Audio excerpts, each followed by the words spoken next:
afternoon and welcome. Thank you so much for joining me today. My name is Miss Reese. I am the assistant principal at McGowan Elementary currently, and we are one of HISD's NES campus. So throughout this interview process, we'll talk a little bit about NES. I know you already have 1 year of NES under your belt as a pre-K teacher, so I'll be asking you about the spot form, all different things of your curriculum from pre-K and how it's going to align to your kindergarten curriculum if you potentially get the job. So I want you to know that I already said that. So make sure you have the NES expectation at the forefront of your mind and keep that at the forefront of your mind throughout this interview process because it may or might not be a system for you. All right, so let's start with something simple. Tell me a little bit about yourself and what led you to education and why you're interested in kindergarten. Well, when I graduated from college, I started working at a daycare and I was there for 2 years and I was just like, I wanted to give back more and put more into their education instead of working in daycare. So then that's when I decided to go get my certification. I started out in Austin, where I was at Maynard ISD for 5 years, and I taught pre-K for 1 year and kindergarten for 4 years. Then from there, I moved back to Dallas and I did 1 year in Arlington as a kindergarten teacher. Okay. And then I moved to Dallas and then, which was last school year, I did first grade. And throughout the whole time, I just really enjoy like feeding into the kids' education and watching them grow and succeed in life. Okay. So tell me about your experience as this year in NES with pre-K. So let me know about how you feel about NES, number one, pressure, anything like that, and then your experience with pre-K. Well, with this NES system, like it Mhm. is very challenging. It is pushing me to be a better teacher, a great teacher. At that, sometimes it can be challenging. I do mess up sometimes, but I'm still learning, and still growing, just like the kids are. Yes. And can you repeat the? No, I was just saying, as far as you did a good job. Your experience in for pre-K under the NES model, and like how it differentiates from what you had in Dallas, right? Oh, yes. Structurally, and with your classroom flow, all of those aspects. Because I know it is a little bit more intense, and most people aren't used to pre-K and kindergarten having so much structure. Right. It is but I don't feel like it's so much structure. I feel like they have to come in with structure anyway because we want them to succeed in every grade. So if we prepare them now for the next grade and it keeps going, then it makes it easier for them to grasp on and learn.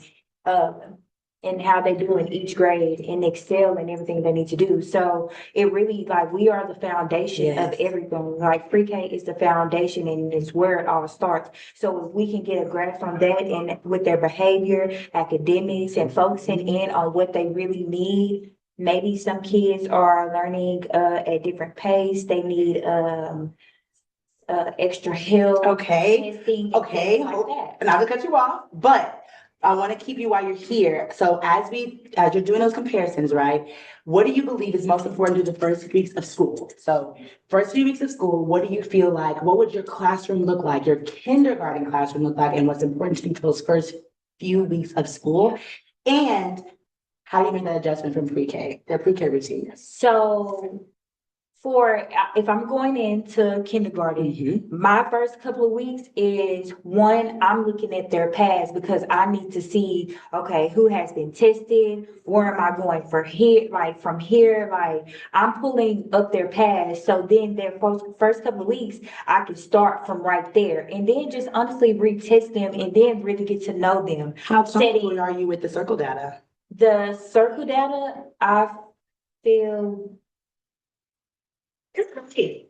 It's okay. Like It's adjusting because I've always did iReady and Amplify. So coming to this circle that like the circle testing, I feel like honestly I feel like pre-K should use iReady because then to get them ready because we have to test in iReady. iReady and Amplify as well, correct? Yes. And then getting them ready for TailPass. I agree with that Amplify alignment. I'm not sure why pre-K is different, but what I'm happy to hear as an interview candidate is that you have used Amplify because you'll be back with Amplify for kindergarten. So Right. Amplify is kindergarten, first and second grade within our district. Great, excellent job.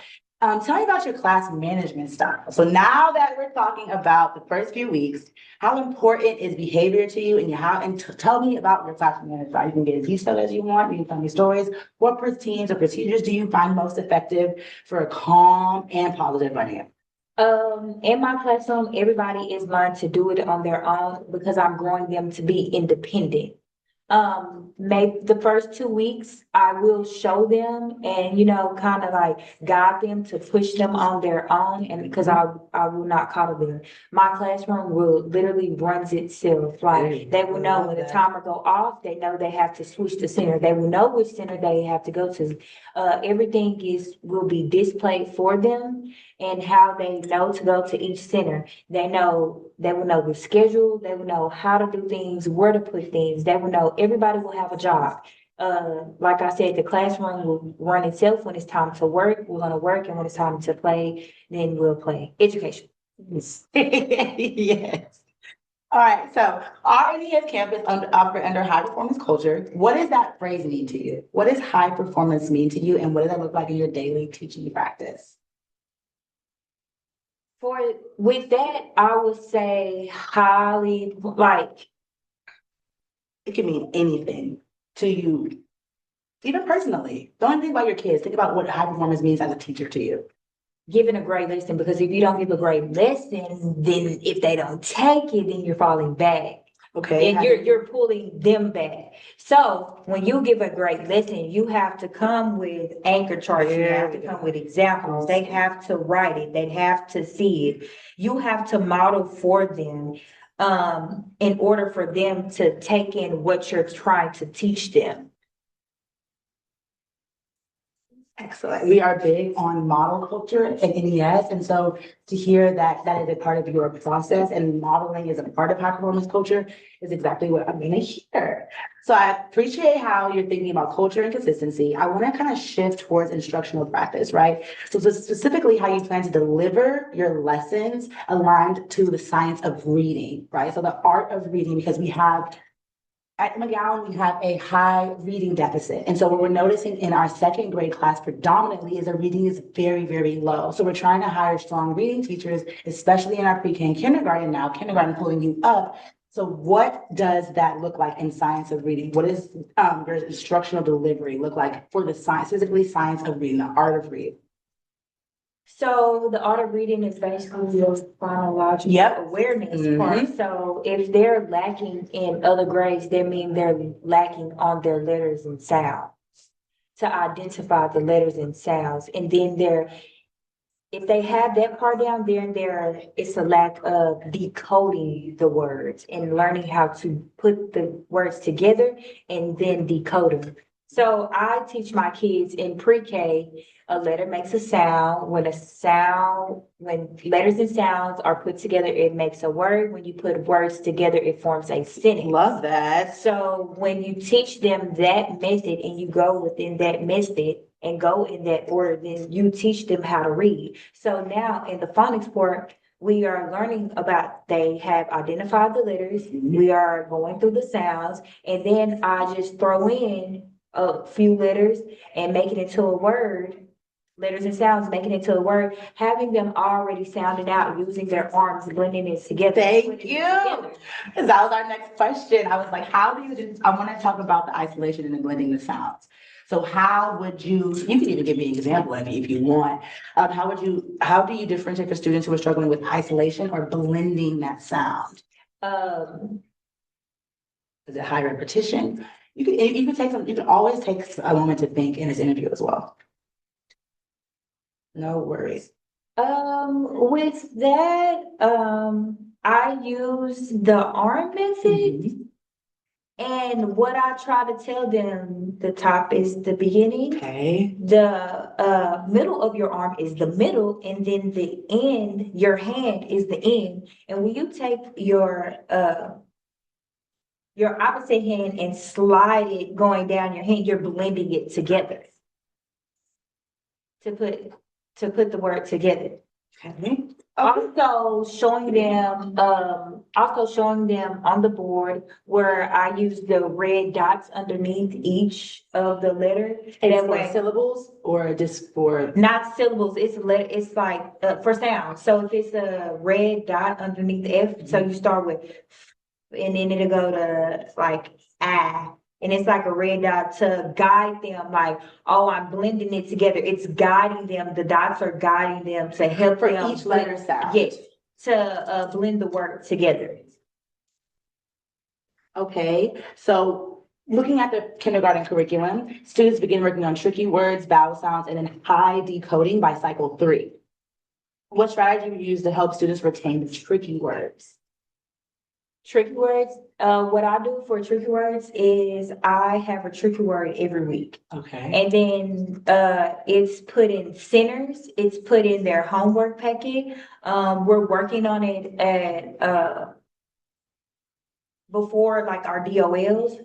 So things like that. And it's also, I make an anchor chart. So I make the anchor chart, and every time we add a new word to it, we have to keep going with the anchor chart, and we make them read the anchor chart every day. Yes. So if we Repetition. present the anchor chart and they see the words every day, then that's how they're learning their tricky words. Okay, and how important is writing, that writing aspect with the tricky So words? with the writing aspect, I have learned, because we do it in pre-K, I take the whiteboard and like I go back, I'd say a letter makes a sound. When you put letters and sounds together, it forms a word. So I show them, I demonstrate on the board on how to write the tricky word. But sometimes I will make a space in between each letter. And I would tell them like this, they'll tell me like, that's not a word, because they know it's not a word because it's not put together. But once you close the gaps, it's a word. So that's even going with to that sentence structure and word Yes. structure as well, teaching them component as well. That's great for, and how successful do you think, before we move on to our next sections, I do want to repeat that this interview is in 3 sections. Right before we move on, how do you think, how effective those practices were with your pre-K kids? And how do you notice the growth? I know this interview is for next year for kindergarten, but what have you observed already from your pre-K kids and your methods you've used this far? I have really noticed that the handwriting has gotten, since August, especially for my EBs, they have grown tremendously with writing, and then making sure it's always a song, and it's like the Yes. same beat of the song, and they know like when it come on, oh, we're learning about a sight word. But it's the thing, like you have to be consistent with what you're doing and having that same beat, like, oh, this is a sight word song. Okay, what sight word are we gonna learn about today? Yes. And they know what order it's in. So that's exactly what I do in particular. So Okay. All right, so now we're going to move into the second part, which is our scenario. So I'm going to present some scenarios to you, and then you'll just do your best to answer the questions with whatever comes to mind as far as, and always keep the position in mind.